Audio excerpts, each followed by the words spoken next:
The fluorescent lights above the diner buzzed like dying wasps, their harsh glare turning everything the color of old grease. I moved between tables with practiced invisibility, my worn sneakers silent against the checkered floor, my body aching in places I'd stopped acknowledging years ago. The smell of burnt coffee and day-old fryer oil had seeped so deep into my skin that I wondered if I'd ever smell clean again.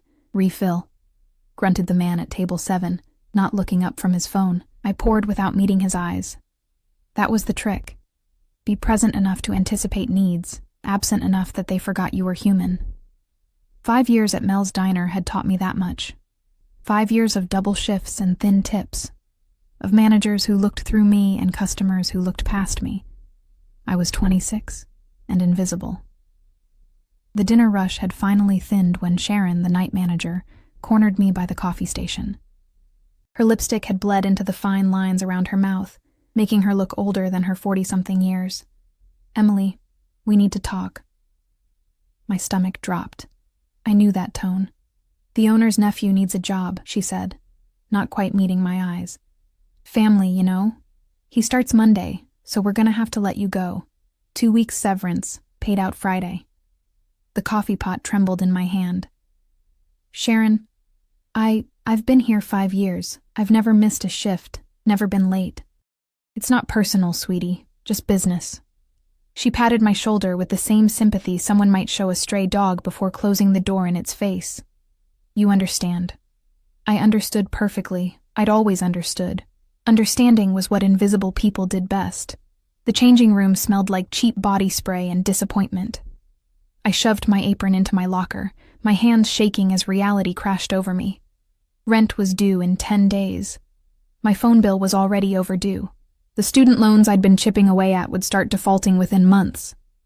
I had $217 in my bank account and no prospects. The November air bit through my thin jacket as I stepped outside.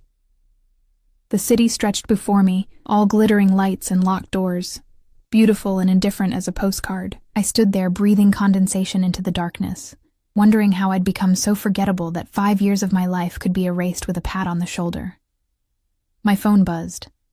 A text from my roommate. "Landlord came by, raising rent $400. Need to talk."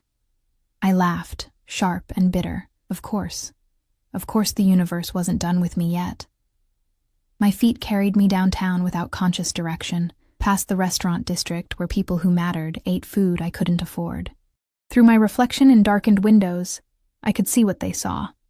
Mousy brown hair pulled into a perpetual ponytail, clothes that hung loose from skipped meals, eyes that had learned not to expect much, plain, forgettable, disposable. I ended up at Harlow's, an upscale lounge I'd walked past 1,000 times but never entered. The kind of place where the doorman's suit probably cost more than my monthly rent. Tonight, though, something drew me toward its golden glow, maybe desperation. Maybe the reckless energy of having nothing left to lose. The doorman's eyes skated over me with practiced dismissal, but before he could speak, the door opened. A couple emerged in a cloud of expensive perfume and cigar smoke, and I slipped through behind them like a shadow. Inside, the air shifted, thick with wealth and whispered secrets.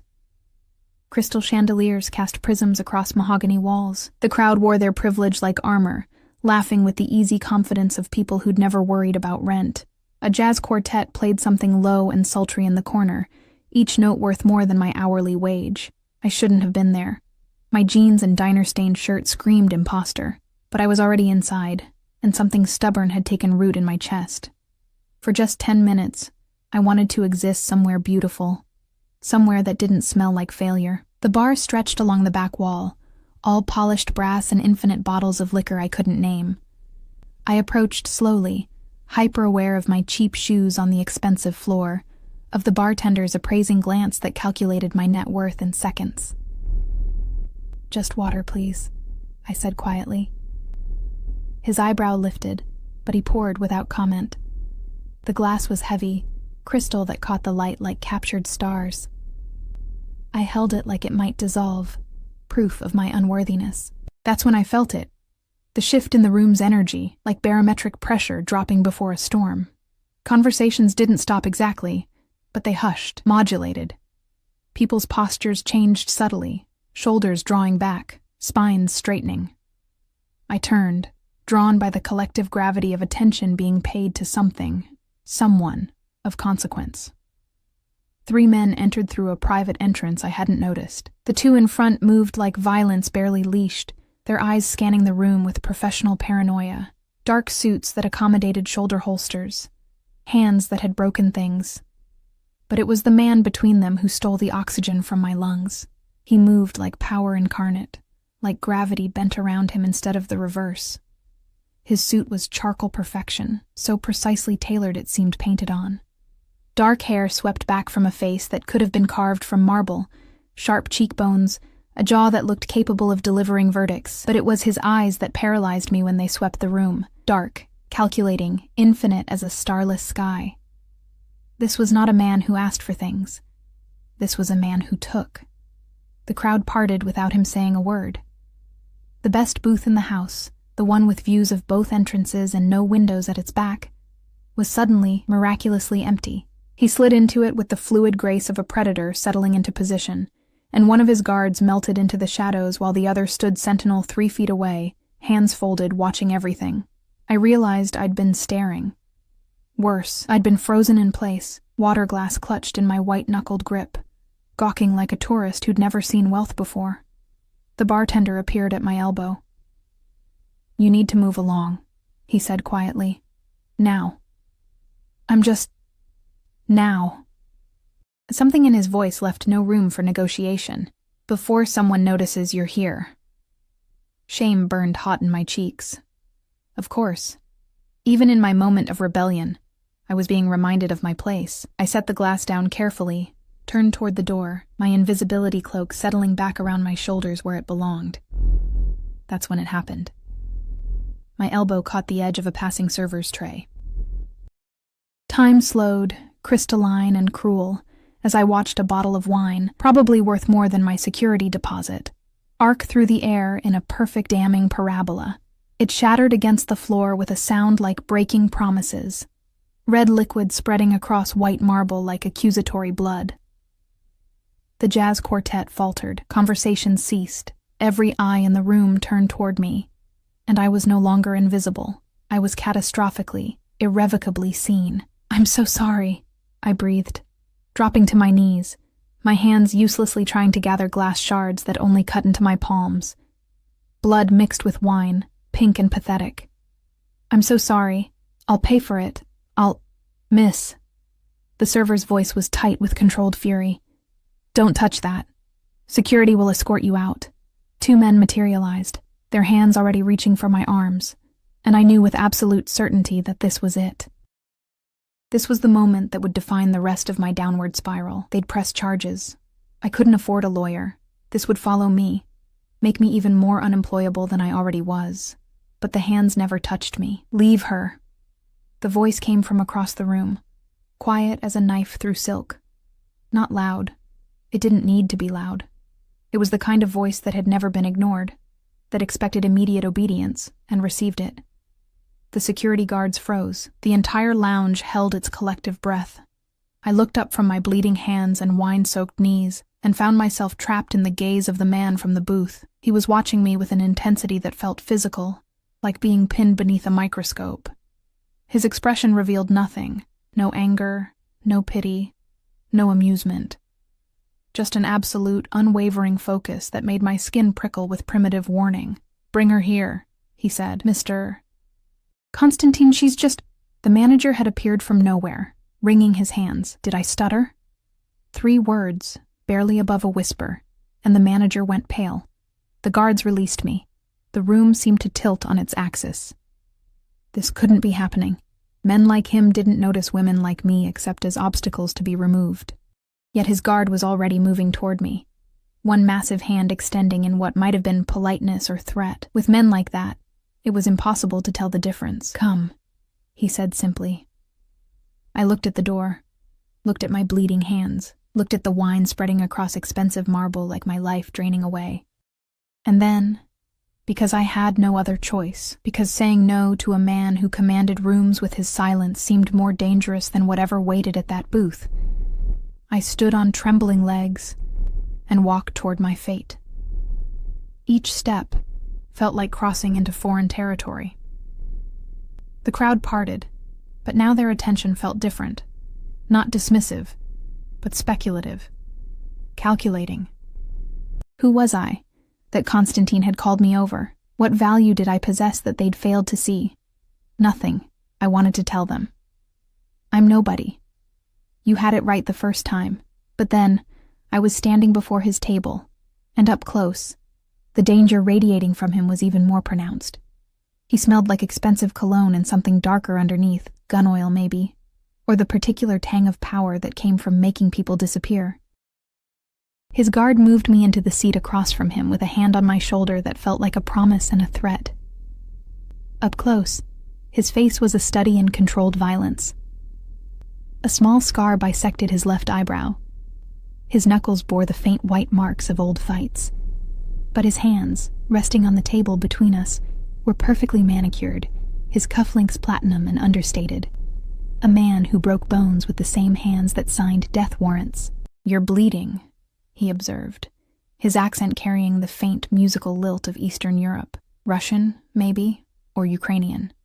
"I'll live," I said, then immediately wanted to take it back. You didn't speak flippantly to men who made managers go pale, but something flickered in his eyes, not quite amusement, something more dangerous than that. "Your name?" It wasn't a question. "Emily. Emily Chen."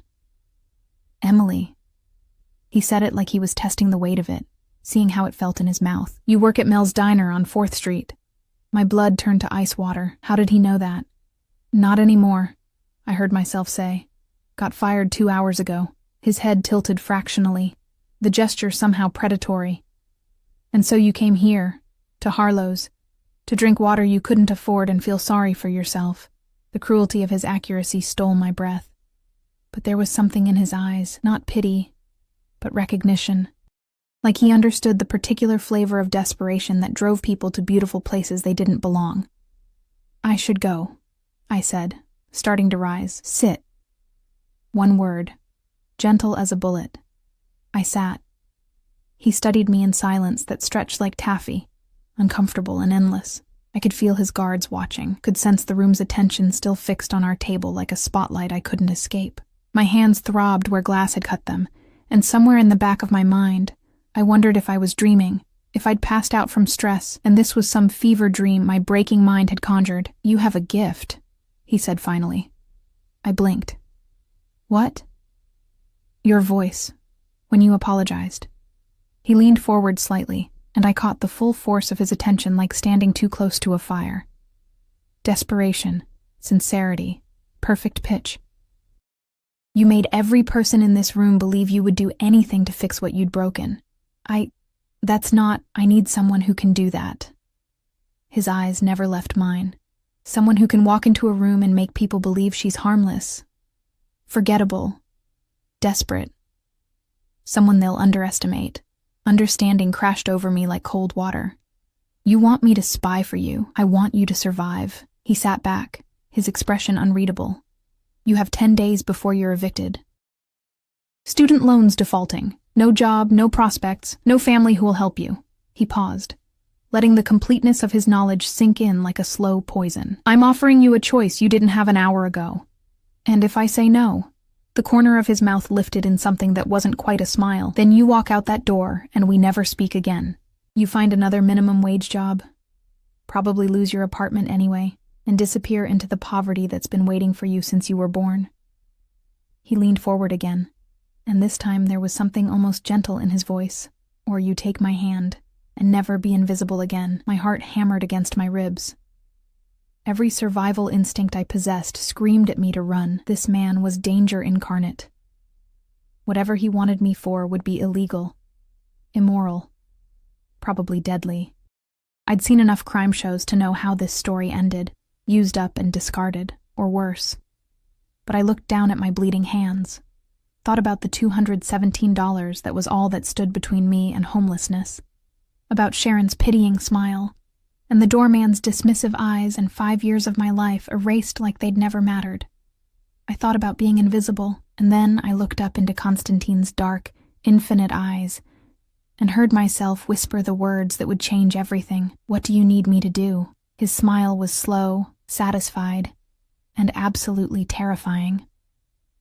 Good girl, he said softly.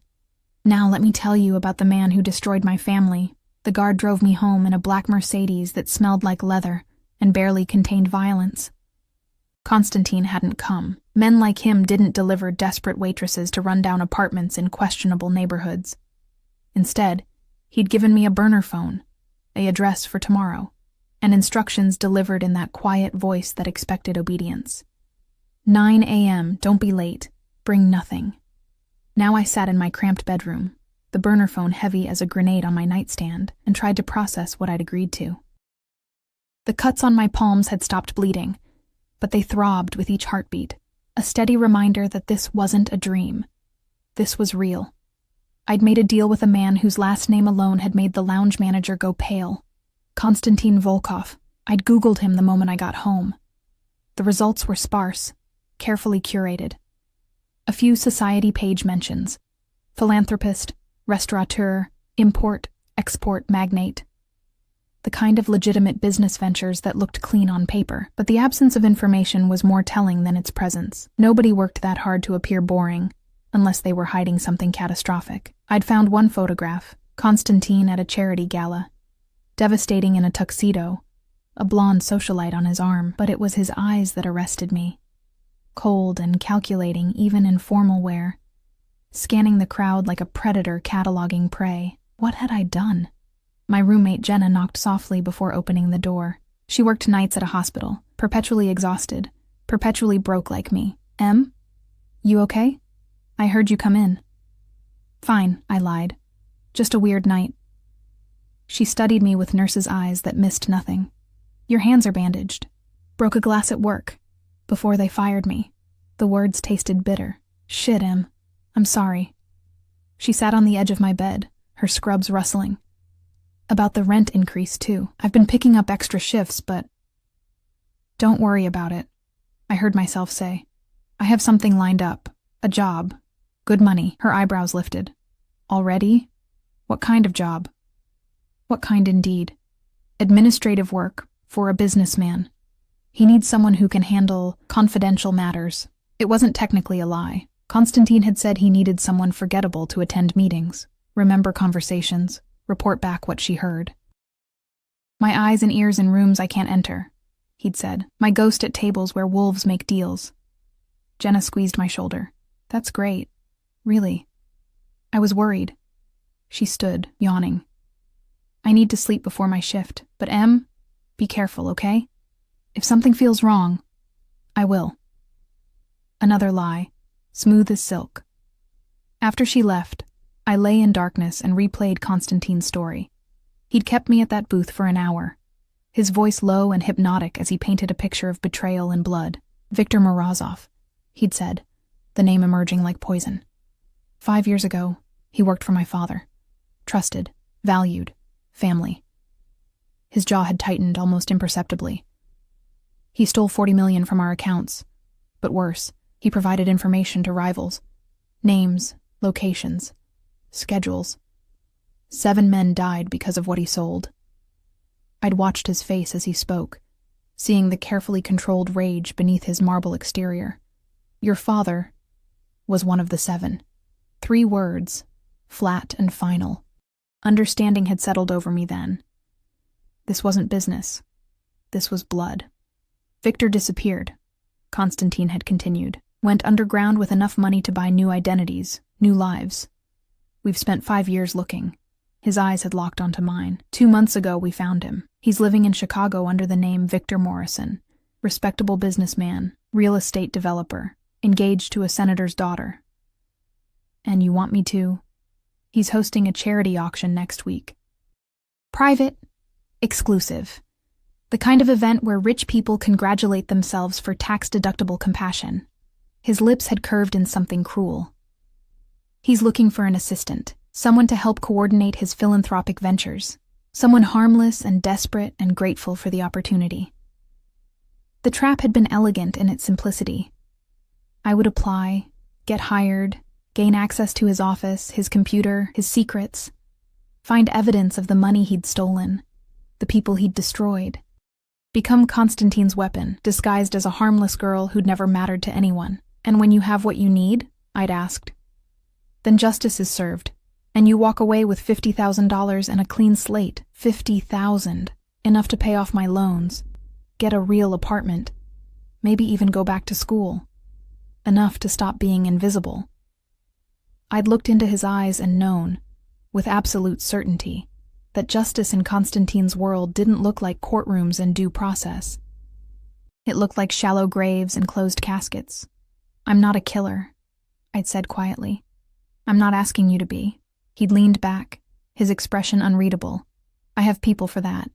I'm asking you to be what you've always been. Invisible, forgettable, beneath notice. The difference is this time, someone will be watching. Someone will see you. And God help me. That had been the hook. Not the money, though I needed it desperately, but the promise that I would matter to someone. That my existence would have weight and purpose beyond carrying coffee to people who didn't see me. Now, lying in darkness, I wondered if that made me irredeemable, if wanting to be seen was justification enough for what I was about to do. The burner phone buzzed.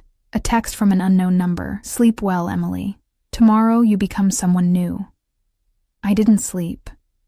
I watched the ceiling and thought about choices and consequences, about invisible girls and the dangerous men who finally noticed them. The address Constantine had given me led to a townhouse in the Gold Coast, the kind of neighborhood where even the air tasted expensive.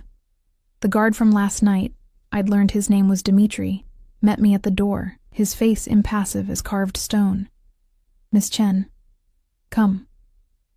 Inside, the townhouse was all dark wood and leather, decorated with the stark minimalism of someone who understood that true wealth didn't need to announce itself. I followed Dimitri through rooms that smelled like coffee and power, my cheap shoes silent on hardwood floors.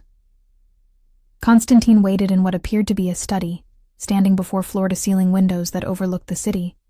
He wore dark slacks and a black shirt, no jacket, the sleeves rolled to his elbows.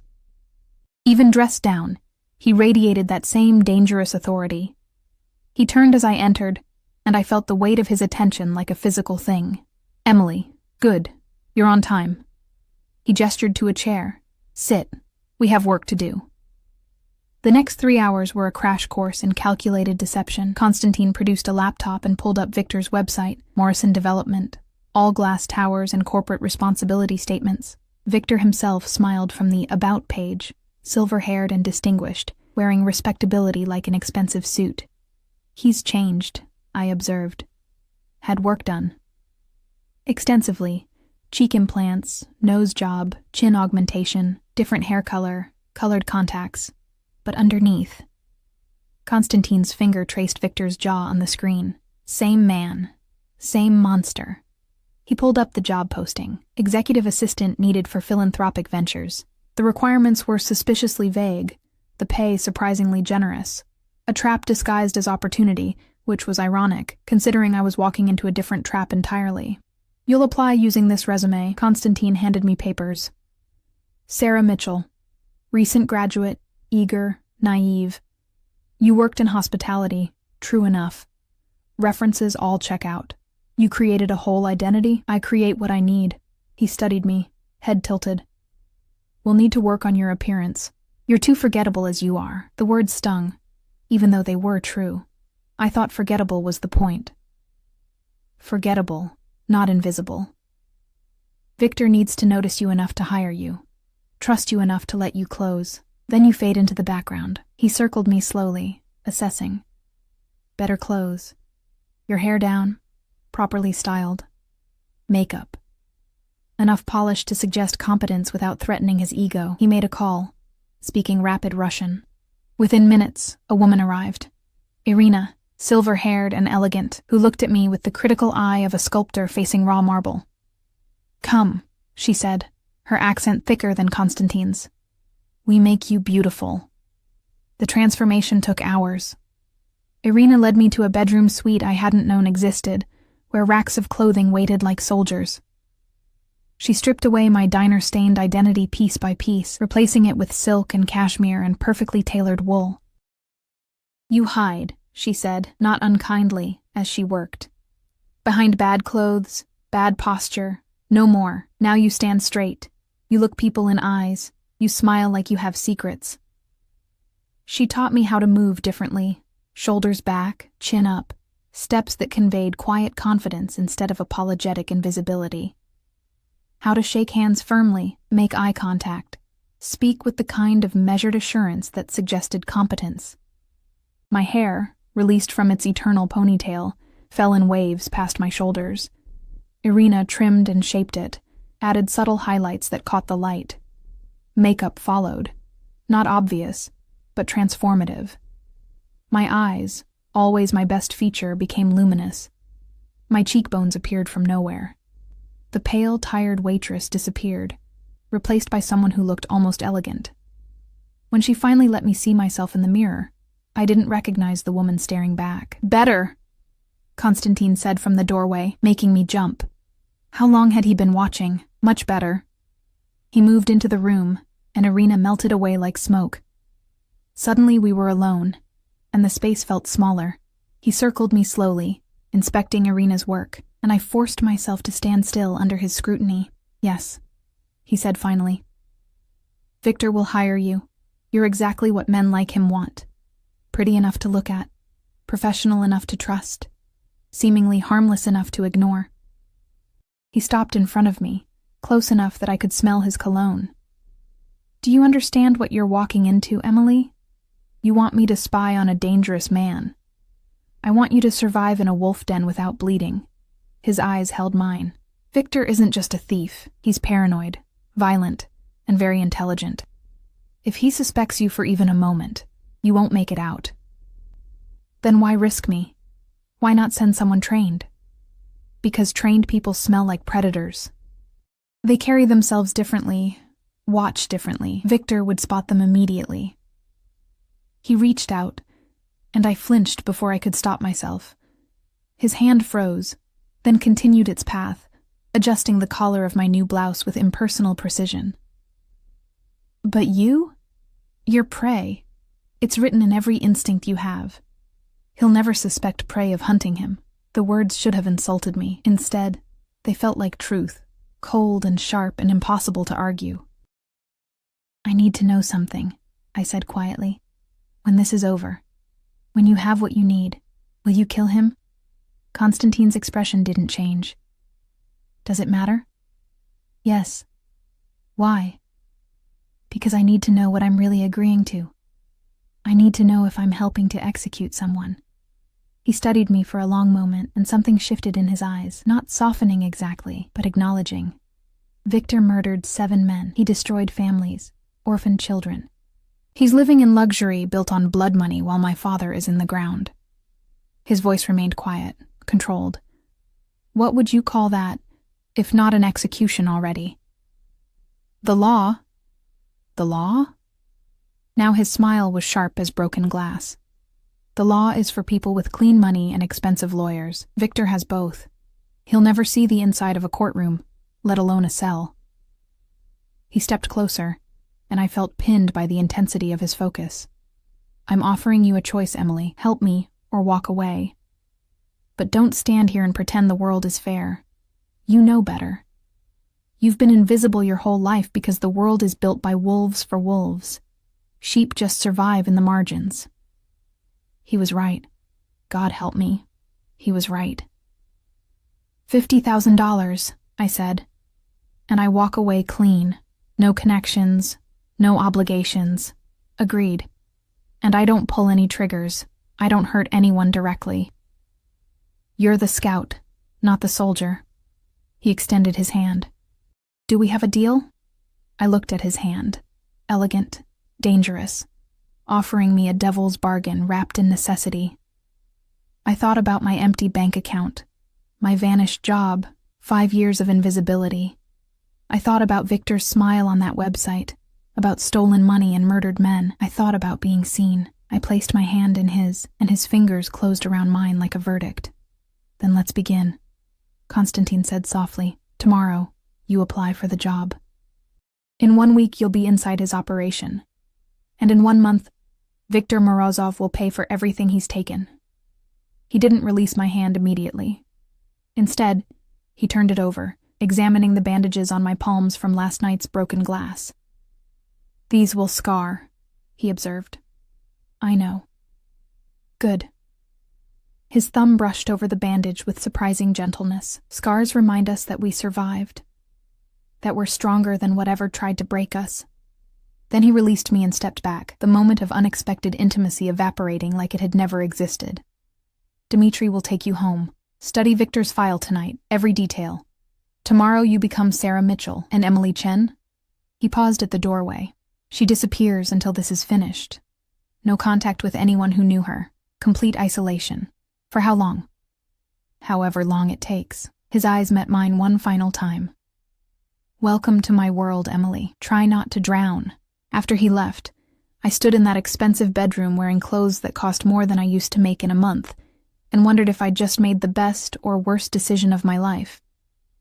The reflection in the mirror looked like a stranger. Someone confident. Someone who mattered. Someone who'd just agreed to dance with wolves. The interview was scheduled for Thursday afternoon at Victor's downtown office. I spent 3 days preparing, memorizing every detail of Sarah Mitchell's fabricated life until I could recite it in my sleep. Where she went to college, her favorite restaurant, the name of her childhood dog. Constantine had been thorough. The identity was airtight, backed by real documents and traceable history. "Lie close to the truth," he'd instructed during one of our preparation sessions. "Your hospitality experience is real. Your desperation is real. Your need to please, to be useful.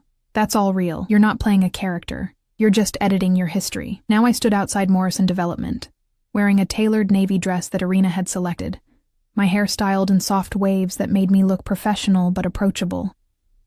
My hands had stopped shaking an hour ago. The bandages were gone, leaving thin red lines across my palms that I'd covered with concealer. The building was glass and steel, aggressively modern. Inside, the lobby sparkled with the kind of cleanliness that required constant maintenance. I gave my name, Sarah Mitchell, to the receptionist, who smiled with practiced warmth and directed me to the 14th floor. The elevator ride felt eternal. I counted my breaths, centered myself the way Constantine had taught me. "Fear is useful," he'd said. "It keeps you sharp. But panic makes you sloppy. Control the fear. Make it your weapon." The doors opened onto an office suite that screamed new money trying to look like old money.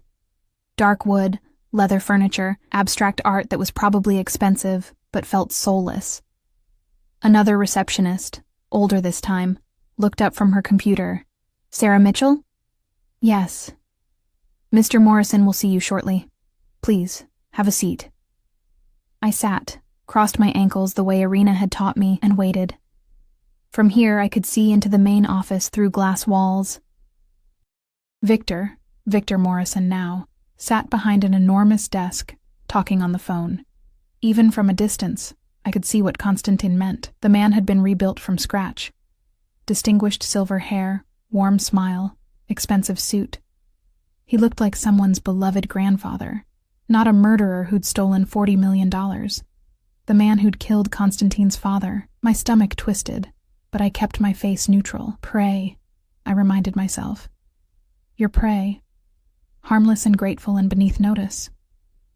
"Miss Mitchell?" The older receptionist, her nameplate said Margaret, stood. "Mr. Morrison will see you now." I followed her into the office, and Victor rose with the kind of practiced charm that came from years of manipulation. Up close I could see the subtle signs of surgery. Skin pulled too tight at the temples, a jawline that didn't quite match the age in his hands. But his smile was warm, his eyes kind. Wolves dressed like sheep, that's what made them dangerous. "Sarah, wonderful to meet you." His handshake was firm, his voice carrying just a hint of Eastern European accent beneath American smoothness. "Please, sit. Can Margaret get you anything? Coffee? Water? Water would be lovely, thank you." As Margaret left, Victor settled back into his chair, studying me with the same assessing look I'd seen on Constantine's face. But where Constantine's gaze felt like being catalogued, Victor's felt like being measured for usefulness. "Your resume is impressive," he said, tapping the papers before him. "Hospitality management, excellent references. Though I notice you left your last position rather suddenly. The first test.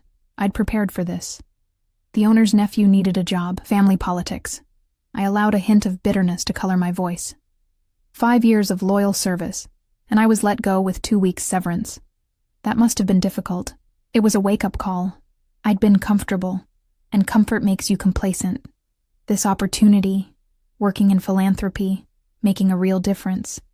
It's exactly the fresh start I need. Victor smiled, and I saw the predator beneath the grandfather mask.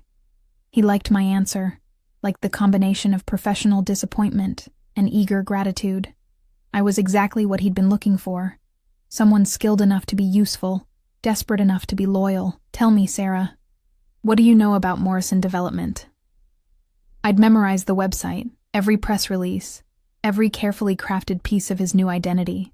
You focus on urban renewal projects, with strong community partnerships. Last year, you developed 3 mixed-income housing complexes, and you're currently working on converting the old Riverside Warehouse District. You also established the Morrison Foundation, which provides scholarships for underprivileged youth. You've done your homework, due diligence. If I'm going to represent your foundation, I want to understand your vision. And what do you think that vision is? Another test. I met his eyes, channeled every ounce of earnest sincerity I possessed. Redemption through action, building something meaningful, giving back to communities that have been overlooked. I paused, let vulnerability show. I think we all want to believe our lives can mean something more than just surviving. Something flickered in Victor's eyes. Satisfaction, maybe, or recognition. He'd built his entire new identity on the concept of redemption. A man who'd reinvented himself, left behind whatever shadowy past he'd had, now devoted to doing good. The narrative was perfect, because everyone wanted to believe in second chances. You're hired, he said simply. I blinked, genuinely surprised. Just like that? I've interviewed 7 candidates. You're the first who looked me in the eye and saw what this work actually means. He stood, extending his hand again. $60,000 a year, full benefits starting Monday. Margaret will handle the paperwork. Welcome to the team, Sarah. As I shook his hand, I felt the trap close around both of us. He thought he was hiring a desperate girl who'd be grateful and loyal. He had no idea he'd just invited a wolf spy into his den. The burner phone rang the moment I was 3 blocks from Victor's building. Constantine's voice, calm and controlled. Well? I got the job. Start Monday. Silence then. Good. Come to the townhouse. Now. Dimitri was waiting with the Mercedes. The drive took 20 minutes, each one winding my nerves tighter. I'd succeeded in the first step, but that only meant the real danger was about to begin. Constantine waited in the study, and this time he wasn't alone. A man stood beside him, tall, lean, with cold eyes and the same predatory stillness as Dimitri. This was someone who'd killed before, I realized. Probably recently. Emily, this is Alexei. Constantine gestured. He'll be your shadow. You won't see him, but he'll be close. If anything goes wrong, he extracts you. Nothing will go wrong, I said, more confidently than I felt. Something always goes wrong. Constantine moved to the windows, looking out over the city. Victor survived this long by being paranoid. He trusts no one completely. You'll need to earn his confidence slowly, carefully. One mistake, one inconsistency, and he'll start digging into Sarah Mitchell's background. The background is solid. You said so. It is. But if he looks too closely, if he's motivated enough, even the best cover can crack. He turned back to face me. How did he seem? I thought about Victor's warm smile, his kind eyes, the way he'd talked about redemption and second chances, like someone who's very good at believing his own lies. Constantine's mouth curved slightly. Accurate. He's convinced himself he's a different man now, that his past is buried and irrelevant. That's his weakness. He wants so badly to be Victor Morrison that he's forgotten Victor Morozov's survival instincts. What exactly am I looking for? Financial records. Communications with anyone from his old life. Evidence of where he hid the money he stole. Constantine pulled out his phone, tapped the screen, and handed it to me. These are the accounts we know he accessed. If you can find transactions, transfers, anything that connects Victor Morrison to Victor Morozov, we have him. I studied the screen. A series of numbers and dates that meant nothing to me. I'm not a forensic accountant. You don't need to be. Just copy whatever you find to this. He handed me a small USB drive, innocuous as a keychain. Plug it in, it does the rest. 30 seconds, and it's done. The drive felt heavy in my palm, and if I get caught, you won't. But something in his eyes said otherwise. Alexei will be monitoring. If there's trouble, he'll create a distraction. You run and leave you without your evidence? I'd rather lose evidence than lose you. The words hung in the air between us. I looked up, found him watching me with an intensity that made my pulse quicken. Not attraction exactly, though God help me, he was devastating to look at, but something else. Something that felt like ownership. Why? I asked quietly. Why do you care if something happens to me? I'm just a tool, useful until I'm not. He moved closer, and I resisted the urge to step back. You're useful because you're honest, because 5 years of being invisible didn't make you cruel or hard. Because when you looked at Victor, you saw through his mask immediately. He stopped inches away, close enough that I could smell his cologne. Most people see what they want to see. You see what's real. That's rare. That's valuable. That's not an answer. It's the only one you're getting. He stepped back. The moment breaking. You start Monday, 4 days. Memorize the account numbers. Practice your cover story. Sleep as much as you can. Once you're inside, we go dark. No contact unless absolutely necessary. Victor will be watching you closely the first few weeks, learning your patterns. You can't give him any reason to doubt. The next 4 days passed in a strange fugue state. I moved back to my apartment, but it felt like visiting someone else's life. Jenna was working constantly, barely home. I'd told her the administrative job had fallen through, but I'd found something better. Executive assistant to a philanthropist. She'd been happy for me, too tired to ask questions. I spent my time studying Victor's files, memorizing the details of his new life. Constantine had compiled an impressive dossier. Every public appearance, every business deal, every person in Victor's orbit. I learned about his fiancée, Senator Whitmore's daughter Caroline, blonde and beautiful and from old money. I learned about his business partners, his competitors, his schedule. But more than that, I learned about Victor Morozov, the man he'd been before the surgery, before the new name. Constantine had photos, grainy surveillance shots showing a harder face, crueler eyes. Victor at 25, already rising in the Volkov organization. Victor at 30, Constantine's father's right hand. Victor at 32, days before he stole $40 million and vanished. He was like a son to my father, Constantine had said, his voice empty of emotion. My father trusted him with everything. Secrets, money, family. And Victor sold it all. I studied the photos until I could see past Victor's reconstructed face to the monster underneath. Until I understood why Constantine's eyes went cold and distant when he said the name. This wasn't just business. This was betrayal of the deepest kind. Sunday night, I stood in my bedroom laying out my clothes for tomorrow. First day at Morrison Development, first day inside the Wolf's Den. The burner phone buzzed. A text from an unknown number. Remember, your prey. Let him think he's the predator. And Emily? Don't trust anything he says. Victor is a world-class liar, I typed back. So are you. The response came immediately. Yes, but I don't lie to you. I stared at those words for a long time, wondering if they were true. Wondering if anything about this was true, or if I was just another pawn in a game between two predators. But in the morning, I dressed in Sarah Mitchell's clothes, styled my hair the way Irina had taught me, and became someone new, someone useful, someone seen. Even if the eyes watching me belonged to wolves. Morrison Development's office was already buzzing when I arrived Monday morning. Margaret greeted me warmly, walking me through a maze of cubicles to a small office near Victor's. You'll be working closely with Mr. Morrison, she explained. Managing his schedule, coordinating foundation events, handling correspondence. He prefers a hands-on approach with his assistant. My office was modest, but professional. Glass walls that let me see Victor's space, a desk with a new computer, supplies neatly organized.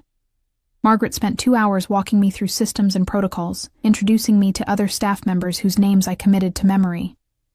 Everyone seemed genuinely nice, committed to the work.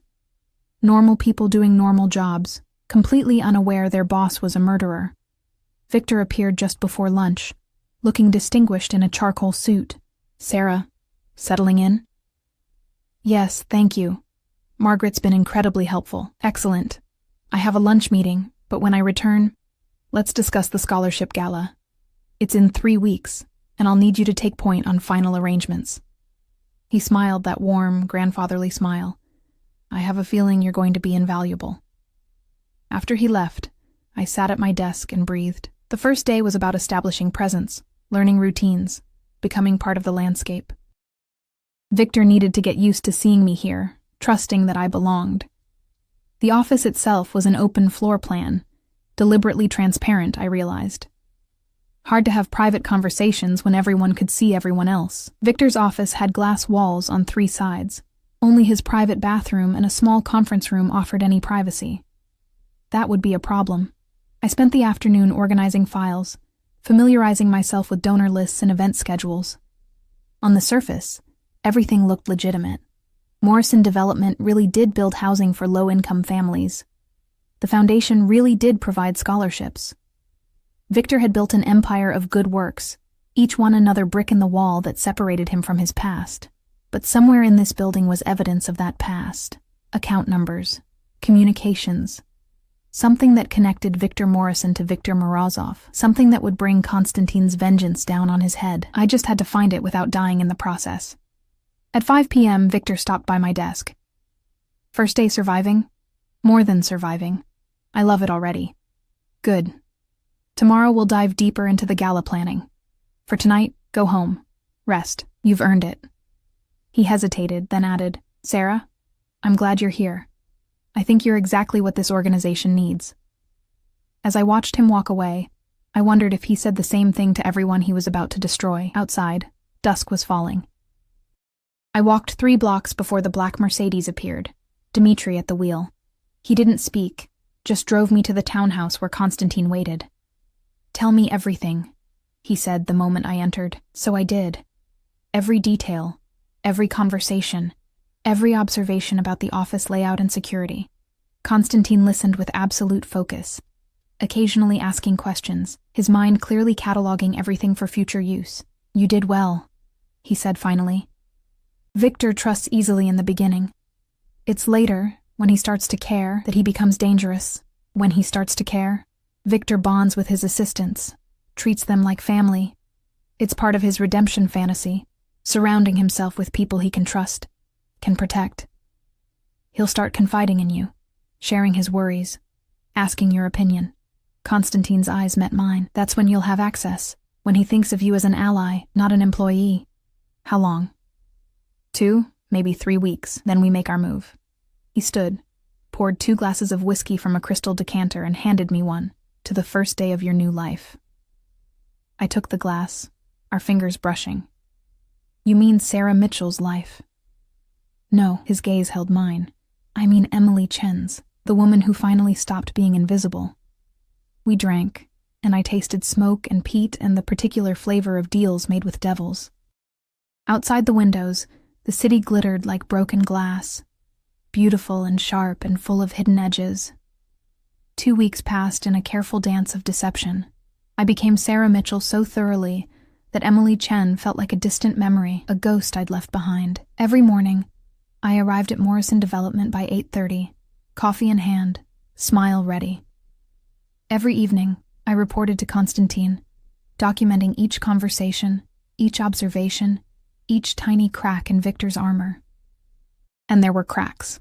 Victor was exactly as Konstantin had predicted, warm, paternal, gradually drawing me into his confidence. He started asking my opinion on donor strategies, trusting me with passwords to scheduling systems, leaving me alone in his office while he took calls. The scholarship gala was in 1 week, and I'd coordinated every detail, proving myself indispensable. "You're a godsend, Sarah," he'd said that morning, genuine warmth in his voice. I don't know how I managed before you arrived." The words had twisted something in my chest.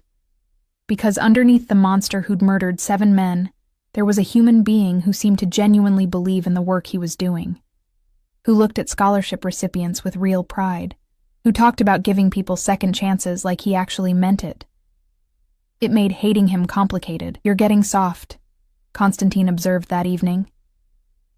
We sat in his study, as had become routine, reviewing the day's intelligence. "I can see it in your face when you talk about him." "I'm not soft. I'm just saying he's not entirely evil." Constantine's voice went cold. "He murdered my father, Emily. Shot him in the chest and left him bleeding on a warehouse floor. Is that not evil enough for you?" I flinched at the razor edge in his tone. "I'm just reporting what I see." "Then see better." He stood abruptly, pacing to the windows. The city lights reflected in the glass, turning him into a silhouette. "Victor is a performance artist. Every kind word, every generous gesture, is part of his masterpiece, the reinvention of Victor Morozov into Victor Morrison. Don't confuse the art for the artist." "I'm not confused. I know what he is. Do you?" He turned, and his eyes held something dangerous, "because you're starting to sound like someone who might warn him, who might give him a chance to run." The accusation stung like a slap. "I'm risking my life for your revenge. Don't question my commitment. It's not revenge. It's justice." He moved closer, and I forced myself not to retreat. "There's a difference." "Is there? Because from where I'm standing, they look identical." We stared at each other, tension crackling between us like static electricity. Then Constantine's phone buzzed, shattering the moment. He glanced at the screen, his expression hardening. "Victor's having a private meeting tomorrow night. After hours in his office. Just him and someone named Petrov." My stomach dropped. "Petrov? Are you sure?" Alexei picked it up on the surveillance. "Why?" "Because Petrov is Victor's accountant. The one who handles his personal finances, separate from the business."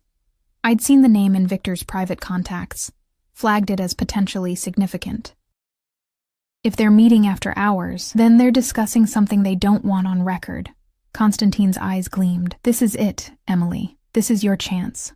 Whatever files Victor shows Petrov, whatever they discuss, that's where the evidence will be. I can't exactly sit in on their meeting." "No, but you can stay late. Say you're catching up on gala preparations." Victor's office has a conference room attached. The only room with solid walls, remember? If he takes Petrov there, you won't hear anything. But his computer will be unattended. He pulled out the USB drive I'd been carrying for 2 weeks. 30 seconds. That's all you need. My hands went cold.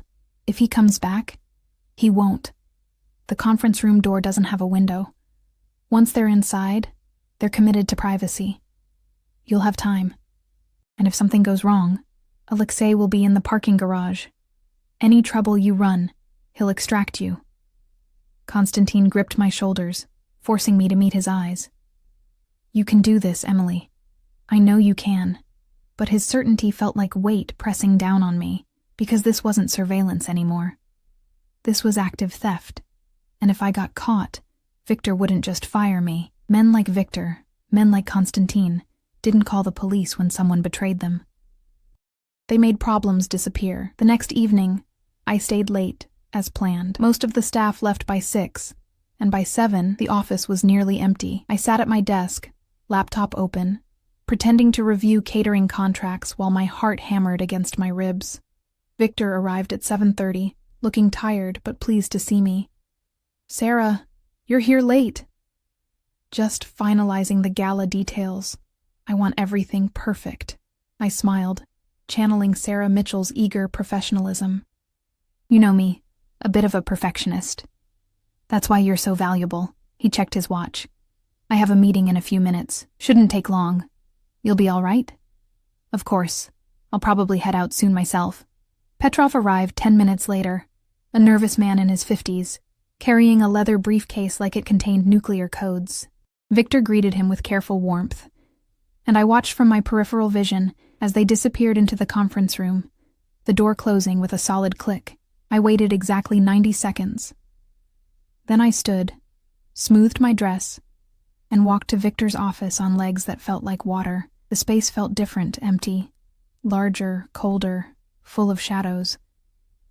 His computer sat on the desk, logged in, the screen showing a spreadsheet I didn't understand.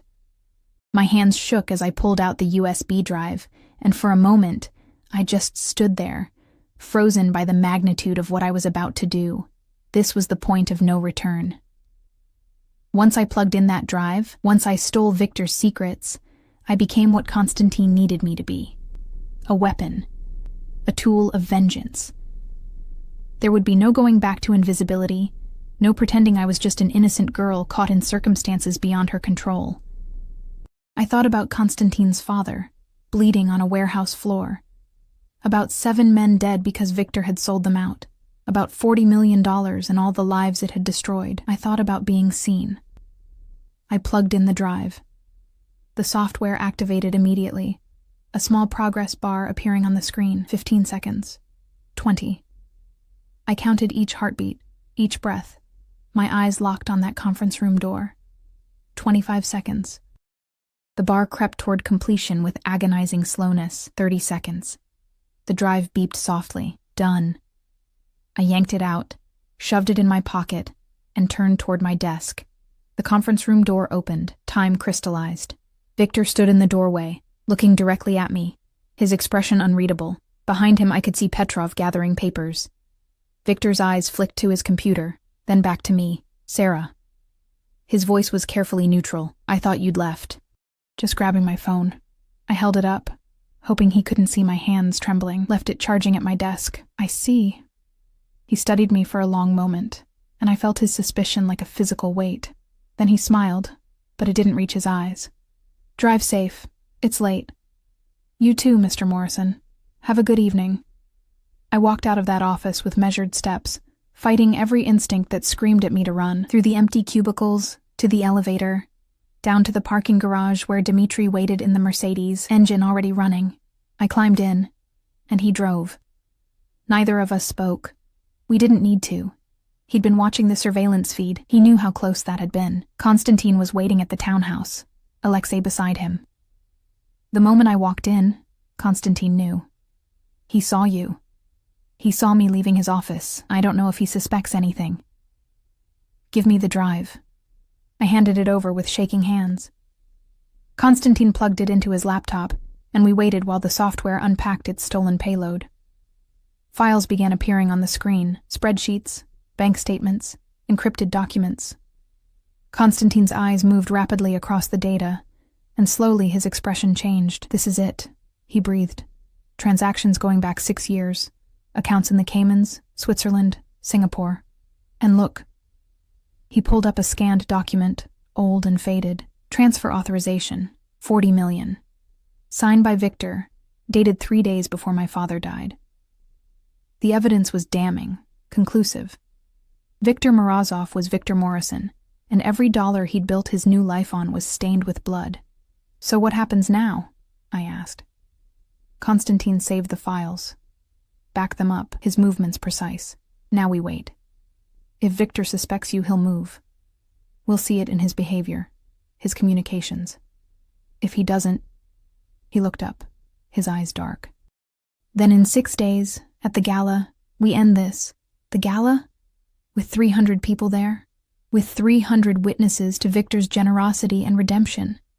Where better to reveal the monster beneath? His smile was cold. I've arranged for federal investigators to attend. Once they see this evidence, Victor won't be able to run fast enough. And when he tries... He didn't finish, but he didn't need to. Constantine's people would be waiting. You should stay here tonight, he said. It's not safe for you to go home. Victor doesn't know where Sarah Mitchell lives. No, but if he looks, he'll find that address is fake. He'll start asking questions. Better you're here, where I can protect you. The word hung between us, protect.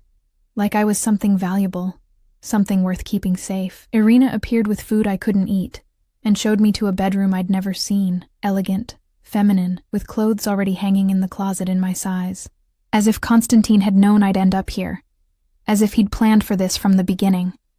I sat on the bed, still wearing Sarah Mitchell's professional dress, and tried to process what I'd done. The evidence was recovered.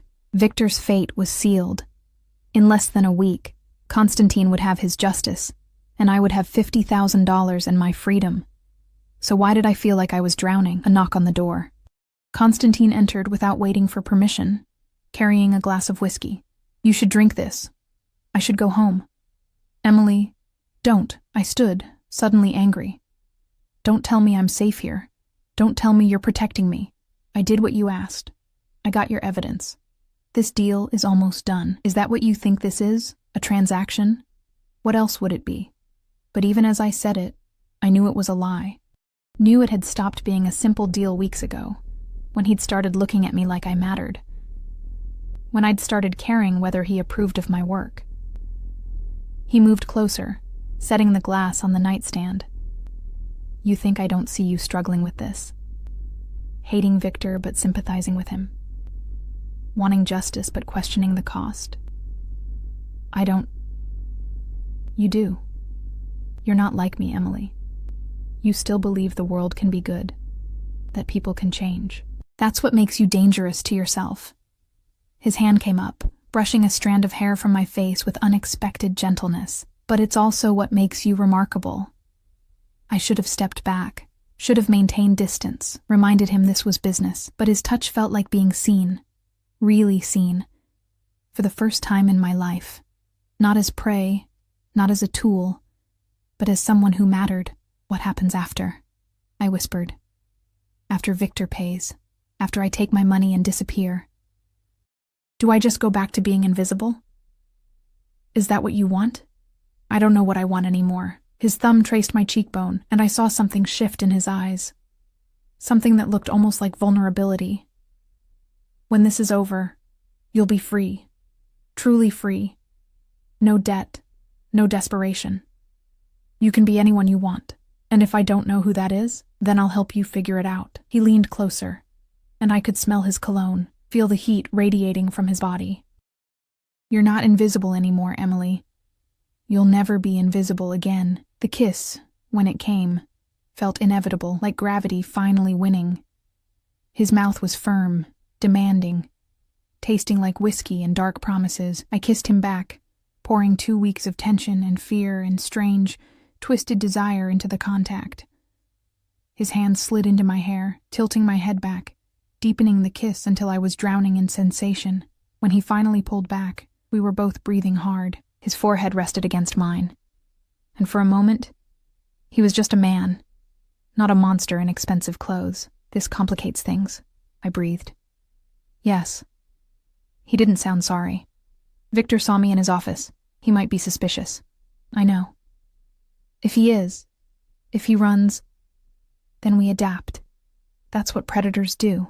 His lips brushed my jaw, sending shivers down my spine. But Emily, if Victor threatens you, if he even looks at you wrong, I will burn his world to ashes and salt the earth. Do you understand? I understood. Understood that I'd become something precious to him, something worth protecting, and that terrified me more than any of Victor's potential suspicions. Because men like Constantine didn't protect things. They possessed them.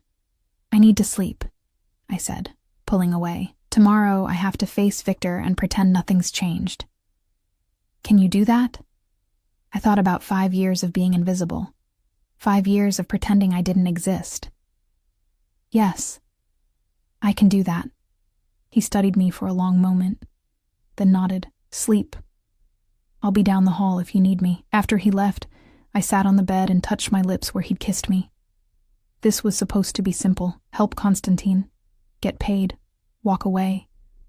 But nothing about this was simple anymore. I'd fallen into bed with a wolf, and the terrifying part was how much I'd wanted to. The next morning, I returned to Morrison Development, wearing fresh clothes from Irina's mysterious wardrobe and a mask of professional calm. Victor was already in his office when I arrived, and his eyes tracked me as I settled at my desk. Sarah. Good morning, Mr. Morrison. Late night last night. I hope the drive home was safe. Perfectly safe, thank you. I met his eyes, channeling every ounce of innocent sincerity I possessed. Did your meeting go well? Very well. But something in his expression had changed. a calculation that hadn't been there before. Actually, I wanted to discuss something with you. Do you have a moment? My blood went cold, but I smiled. Of course. He gestured me into his office, closed the door, the first time he'd ever done that, and indicated I should sit. The chair felt like an electric chair. Victor settled across from me, his posture relaxed, his eyes sharp. You've been with us almost 3 weeks now, he said. And you've been exceptional, truly. The gala is going to be flawless because of your work. Thank you. That means a lot. Which is why I'm confused. He leaned forward slightly. I had an interesting call this morning, from my security company. Apparently there was unusual activity on my computer last night. Files accessed, data transferred to an external device. Around the time you were here, the room tilted. I forced myself to breathe, to think. I don't understand. I wasn't anywhere near your computer. No? Because the timestamp says 8:47 p.m., and the security cameras show you in my office at 8:46.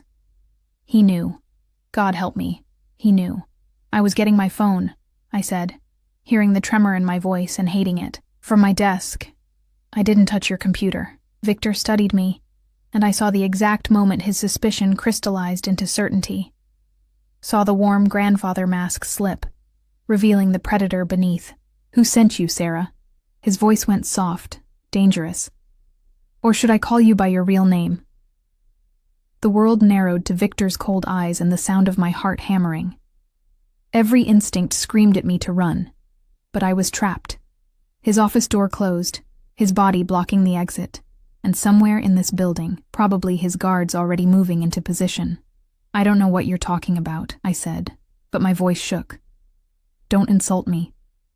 Victor stood slowly, and suddenly the distinguished philanthropist disappeared entirely. This was Viktor Morozov, the man who'd betrayed an entire organization, who'd killed 7 men to cover his tracks. I've survived this long by trusting my instincts, and every instinct I have is screaming that you're not who you claim to be. My mind raced. The panic button. Konstantin had given me a panic button, sewn into the lining of my jacket.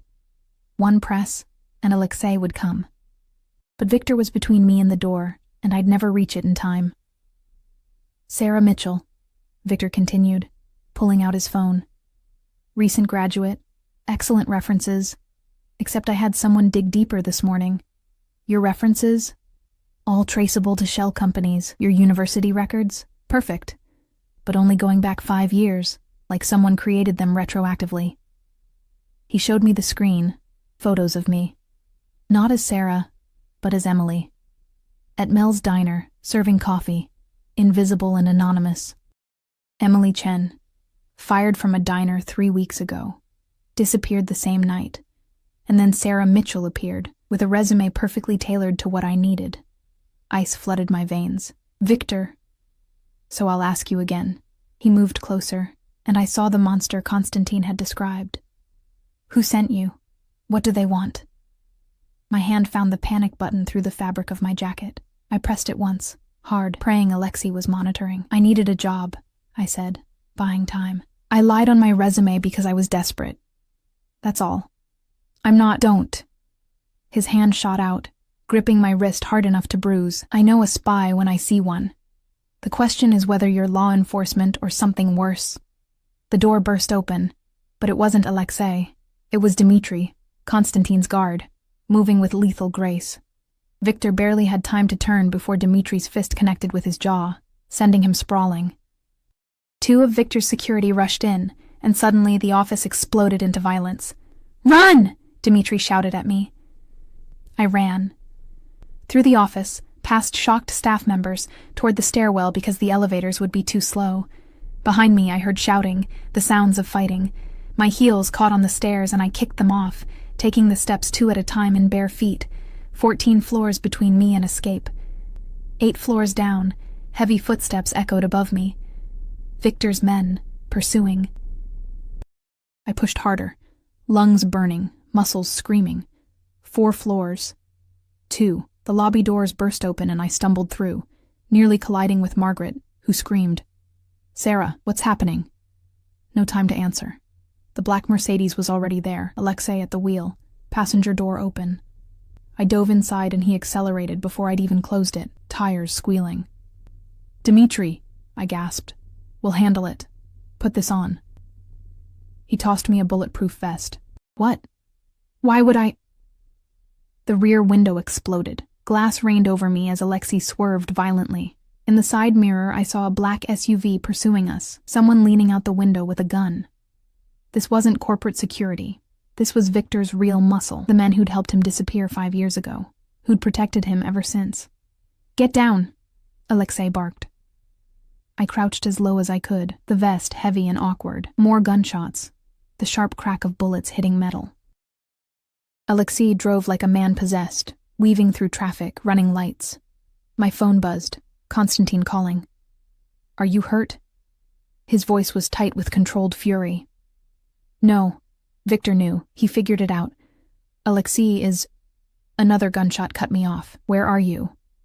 "Heading west on Madison. They're right behind us. I'm sending backup. Stay on the line. Emily, listen to me. You're going to be fine. Do you hear me? You're going to be fine."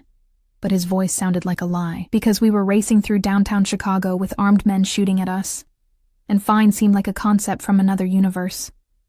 Alexei made a sharp turn into an underground parking garage, killed the lights, and accelerated into the darkness. The SUV followed, but Alexei knew every inch of this city. He navigated through tight spaces, between concrete pillars, emerged on a different street entirely. "Lost them," he said grimly. "For now." 20 minutes of evasive driving later, we pulled into a warehouse district I didn't recognize. The building looked abandoned, but when Alexei punched in a code, a garage door rolled open, revealing a sophisticated operations center inside. Armed men materialized from shadows, and there, in the center of it all, stood Konstantin. He reached my door before I could open it, pulled me out, and before I could speak, he was checking me for injuries with hands that shook almost imperceptibly. "You're bleeding." "Glass. It's nothing. It's not nothing." His voice cracked slightly. "Victor tried to kill you. He tried to question me. His men tried to kill me. There's a difference. Not to me." He cupped my face, and I saw something raw in his eyes, fear. "If anything had happened to you, but it didn't. I'm here. I'm alive." I grabbed his wrists, grounding both of us. "Konstantin, Victor knows. The gala, your plan. It's all compromised." "I know." He pulled back, his mask of control sliding back into place. Dmitri called. He got out, but Victor's already moving, pulling money, burning evidence, preparing to run. His jaw tightened. "We have maybe 12 hours before he disappears again." 12 hours? That's not enough time to... It has to be. He turned to the men assembled. "Locations?" One of them, a woman with severe features and tactical gear, pulled up a screen. "He's got 3 potential exits: private airfield in Gary, Indiana, boat slip in Michigan, and a safe house in Milwaukee. We're monitoring all 3. He'll split his resources," Konstantin said. "Decoys at 2 locations, real escape at the 3rd. He's done this before. So how do we know which one is real?" I asked. Everyone looked at me. Then Konstantin smiled, slow and dangerous. "Because you're going to tell us." 1 hour later, I sat in a bare room with only a phone and a script Konstantin had written. My hands trembled as I dialed Victor's number, the private one he'd given me for emergencies. He answered on the second ring. "Emily." Hearing my real name from his lips sent chills down my spine. "Mr. Morrison. I'm sorry. I'm so sorry. I didn't want to save it." "Where are you?" "A motel on the south side. They let me go. Said I was more trouble than I was worth." I let my voice crack convincingly. "I don't know what to do. They're going to kill me. Victor, please, you have to help me." Silence. I could almost hear him calculating, weighing whether this was a trap. "Who sent you?" "I don't know his real name. Russian guy. Scary as hell. He said you stole from his family. He made me spy on you. Said he'd kill me if I didn't. Volkov." The name emerged like a curse. "Konstantin Volkov. I think that was it, yes. Please, I'm not part of this. I was just desperate. And he offered money, and I didn't think..." "Where's this motel?" I gave him the address. A real motel where Konstantin's people had secured a room. I can give you information. Everything I know about Volkov's operation. His location, his men, everything. Just promise you'll protect me. Another pause. Stay there. I'm sending someone. Don't leave that room. Understand? Thank you. Thank you so much. I hung up, looked at Konstantin through the one-way glass. He nodded. The bait was set. He'll send scouts first, he said, entering the room, to verify you're really there, really alone. Then he'll decide whether to extract you or eliminate you, and if he decides to eliminate me, he won't get the chance. His hand found mine, squeezed. This ends tonight, Emily, one way or another. The motel room was exactly as depressing as expected. Stained carpet, flickering TV, the smell of desperation and cheap air freshener. I sat on the bed in jeans and a hoodie, looking every inch the terrified girl I was pretending to be. Konstantin's people had wired the room with cameras and microphones.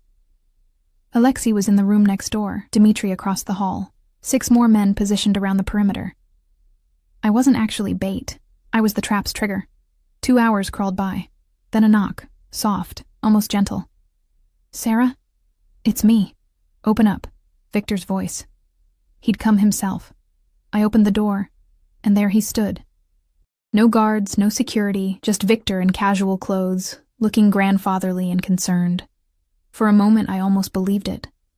Almost forgot he'd ordered men to shoot at me. Thank God, I breathed, letting relief flood my voice. I thought...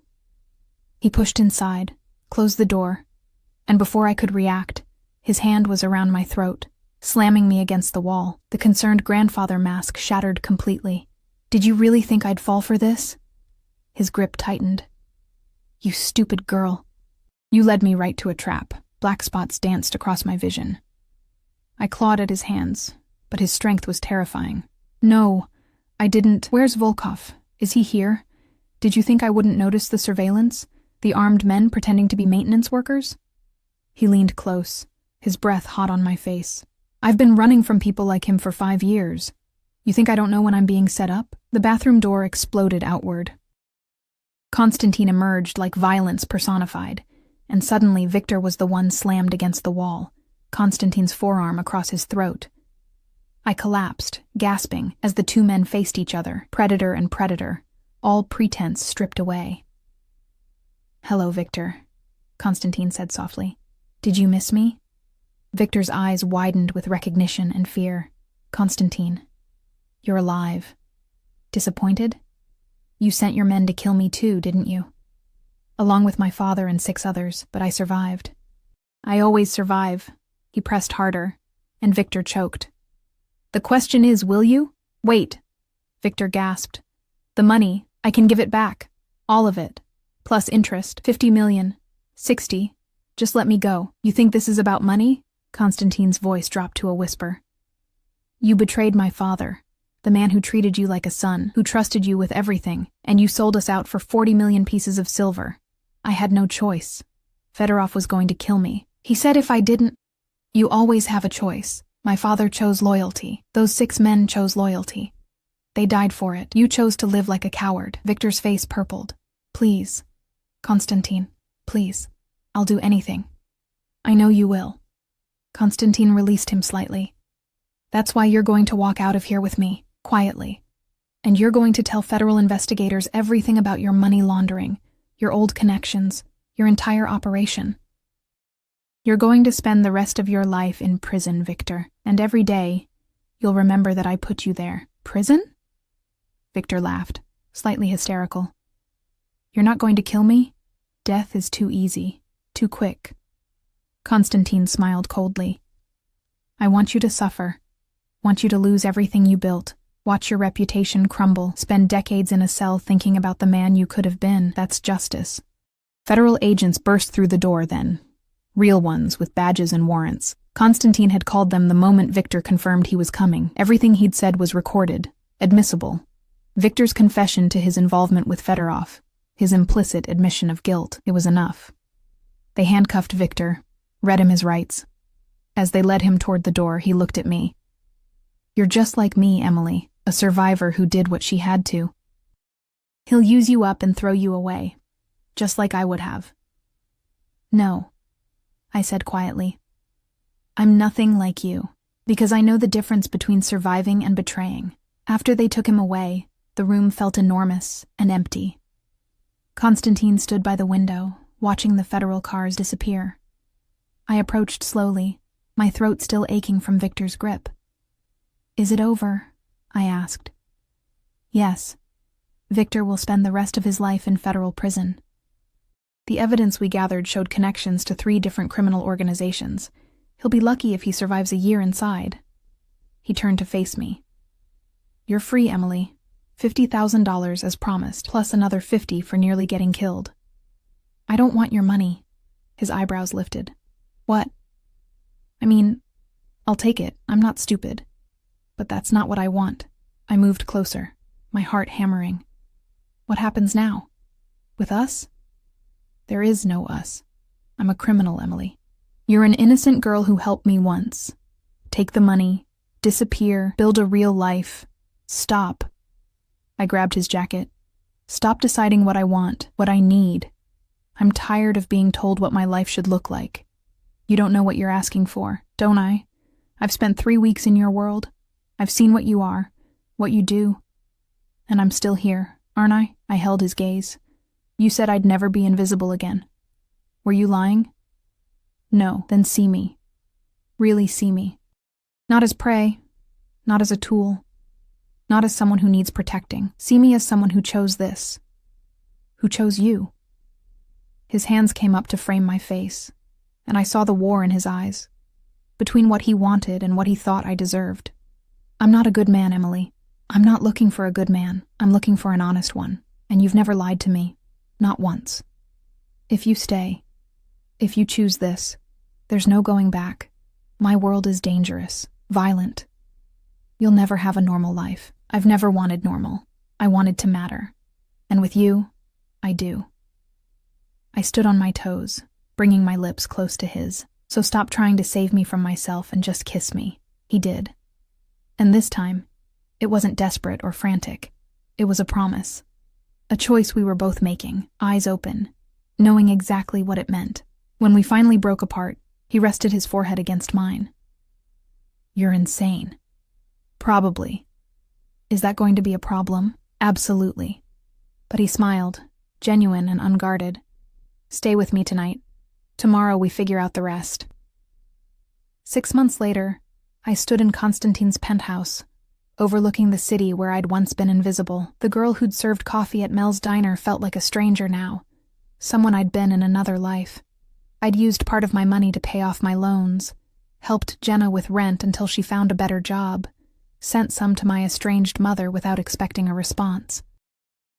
The rest sat in an account, insurance against a future I was no longer sure I wanted, because I'd found something more valuable than money or safety or normalcy. I'd found purpose. Constantine's organization wasn't just about revenge and violence. There were legitimate businesses, investments, people who depended on him for their livelihoods. And somehow, improbably, I'd found my place in it.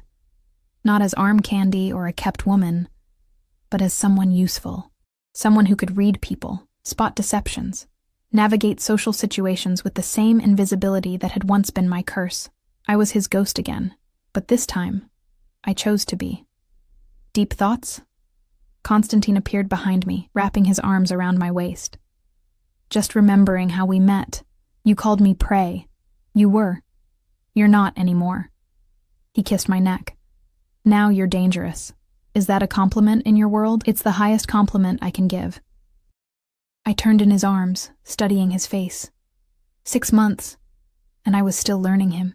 The dry humor hidden beneath the cold exterior, the fierce loyalty to his people, the way he looked at me like I was something precious and terrifying all at once. Do you ever regret it? I asked.